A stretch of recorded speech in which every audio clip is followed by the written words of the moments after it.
Donc, étape numéro 1 de la programmation d'un Bluetooth Low Energy en MicroPython. On va commencer d'abord par lire un tout petit peu la doc et puis tout de suite créer un serveur BLE. Alors, la doc, vous la connaissez, hein, c'est sous doc MicroPython, hein, vous y allez, c'est facile, hein, voilà. Vous allez trouver plusieurs informations. Donc moi, généralement, je me base là-dessus pour commencer à travailler avec mes élèves. Je leur dis, allez voir Quick Référence, allez voir librairie. Une fois qu'on a fait ça, on met sur doc MicroPython spécifique pour voir ce qui se passe. Ces deux-là servent pas aujourd'hui. En MicroPython, sur le Bluetooth, on a besoin que de cette librairie-là, que de cette information qui sont là-dessus. Là-dessus, vous trouverez une information qui s'appelle UBluetooth, Low Level Bluetooth. Le voilà. Si on regarde de plus près, qu'est-ce qu'on voit là-dedans? Vous allez voir, c'est en anglais évidemment, mais bon, on peut s'en sortir. Et ce qui est important, c'est voir on va utiliser le GATT serveur client. On parle bien d'un serveur et d'un client. C'est exactement ce qui va nous intéresser. Donc nous, on va mettre en place un serveur. D'accord? Le client, ce sera le téléphone. Alors, si on regarde de plus près, on voit que la classe BLE, la première chose qu'il faut faire, c'est ubluetooth.ble. Donc, on va créer un composant qui sera du type uclass.ble. On va voir comment on va l'écrire, c'est extrêmement simple. Hein. Alors, continuons un petit peu par là. Alors, quand on regarde ça de plus près, le BLE utilise des profils Bluetooth appelés GATT.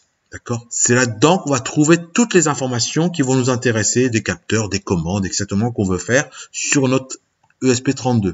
D'accord, on va mettre un capteur, du coup, il faudra le lire ici, c'est dans une caractéristique du GATT, d'accord.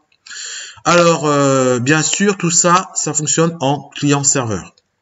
Le client, c'est le périphérique qui va, typiquement, le smartphone. De l'autre côté, le serveur, c'est notre ESP32, d'accord. Donc, on va tout programmer là-dedans. Mais attention, le serveur, c'est un élément de l'ESP32. Le ESP32 en lui-même, le reste du programme que vous avez écrit en MicroPython, va aussi s'adresser au serveur. D'accord, dans les deux cas, on s'adresse au serveur. Alors, première chose à faire, c'est le classe BLE. Donc, on a dit que c'est ubluetooth.ble. Donc, ça va retourner un BLE. On va voir comment on va créer ça, c'est super simple. Une fois qu'on aura créé notre BLE, il faudra l'activer. C'est là qu'on met en route le Bluetooth. Quand vous faites ça, ça met en route le Bluetooth. C'est parti. Vous avez l'antenne qui s'est activée. Voilà, vous avez l'émission. Mais la première chose à faire, et ça c'est très important, c'est, si vous avez vu le cours sur le Bluetooth, vous savez très bien qu'il faut commencer par diffuser, parce qu'un serveur, un client ne peut pas avoir un serveur si le serveur ne signale pas qu'il est là.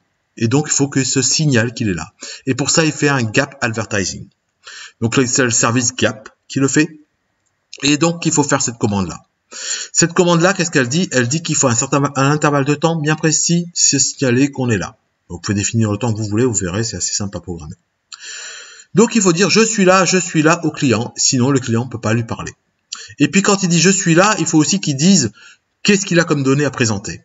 Donc, c'est pas si simple que ça que de dire je suis là. D'accord? Il faut aussi qu'il dise attends, j'ai tel type de données à te présenter. Alors, pour comprendre comment on fait ça, c'est assez sophistiqué. J'ai fait quelques essais, j'ai vu des commandes qui existaient sur Internet qui avaient l'air de marcher. Ça marchait plus ou moins bien. Sur NRF Connect, ça avait l'air de bien marcher même. Mais après, quand j'ai voulu travailler avec App Inventor, ça marchait plus du tout. Donc, la solution que j'ai utilisée, qui est la plus simple, et que je vous recommande, c'est d'aller dans Google, vous tapez GitHub, Bluetooth, exemple, MicroPython, vous êtes tombé sur cette application, sur ce site-là, où vous avez beaucoup de choses, et dont des exemples, et vous récupérez bleadvertising.py. Voilà. Cette information-là, vous la récupérez et vous l'enregistrez directement, enregistré dans l'ESP32. D'accord, directement. Vous en occupez pas, vous copiez et vous collez dans le ESP32. Une fois qu'on l'aura écrit dans le ESP32, ce qu'on va faire, nous, c'est qu'on va écrire dans le programme principal, qu'on va récupérer le advertising payload de ce fichier-là. D'accord? D'accord? C'est très important. Alors pourquoi on fait ça comme ça et pas autrement? Alors j'ai pas voulu rentrer dans les détails. Pour mes élèves, ça simplifie les choses et surtout ça marche bien avec après App Inventor. Si vous faites pas ça, vous aurez quelques soucis avec App Inventor. Donc voyons maintenant le programme principal, puisqu'on a décidé de faire ça.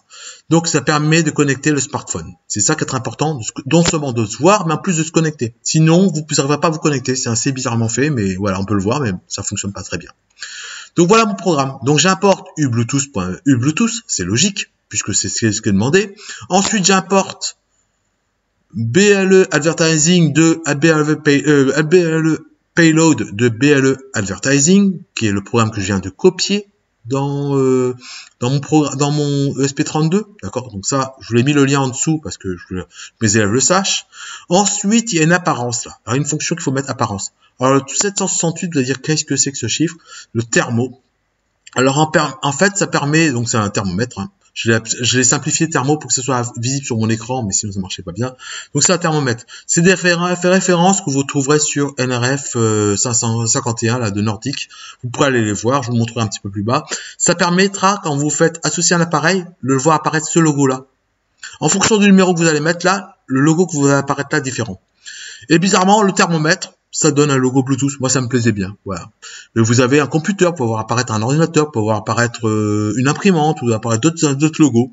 Ils sont pas tous définis, ils sont un peu bizarres, certains. Alors moi, j'ai choisi celui-ci pour faire apparaître un logo Bluetooth. Une fois qu'on a fait ça, on a presque fini notre programme. Hein. Attention, hein, on a presque fini. Alors maintenant, on va utiliser la classe BLE. C'est ce qui était donné. Hein. Et la première chose, quand on fait une classe, on définit init, self, son nom. Son nom que je vais retrouver dans mon programme principal. Chez moi, il s'appelle mon BLE et j'appelle la classe BLE avec son nom ESP32. D'où son nom ici, ESP32. ESP32. Ensuite, je définis dans la classe. Qu'est-ce que j'ai défini dans la classe? Pas grand-chose. J'ai récupéré son nom. Voilà. J'ai récupéré ubluetooth.ble comme c'est indiqué dans le cours qu'on a vu juste au-dessus. Hein. C'était écrit ici. Hein. ubluetooth.ble. Voilà. J'ai défini un objet. Chez moi, c'est celui-là, BLE. D'accord. Je l'active, BLE active true. Voilà, je l'active. Ensuite, je fais save payload advertising avec le nom et tout ça. Je sais, ça peut paraître bizarre, mais c'est exactement ce qu'il faut écrire pour utiliser cette fonction-là, advertising payload. D'accord. Une fois que j'ai fait ça, je fais, donc c'est ici, je prépare mon chargement ici pour la diffusion et je fais l'advertise. Alors quand je fais la publication du profil, peut-être que je pourrais enlever un E ici quand même. Voilà. Donc ici, qu'est-ce que je fais? Je le fais ici. J'ai défini advertiser. Advertiser, c'est moi qui ai inventé ce mot. Hein. Voilà. Ici, qu'est-ce que je récupère? Le temps. Tous les intervalles de temps que je vais utiliser ici. Donc ici, je fais un self gap advertise, comme on l'a vu ici, où c'est indiqué gap advertise. Voilà. Donc on le retrouve, gap advertise, et cette fois-ci, je charge mon payload que j'ai défini ici. Et lui-même étant défini là-dedans. D'accord? Donc c'est ça qu'il va falloir faire. Et si vous faites pas ça, ça ne fonctionne pas.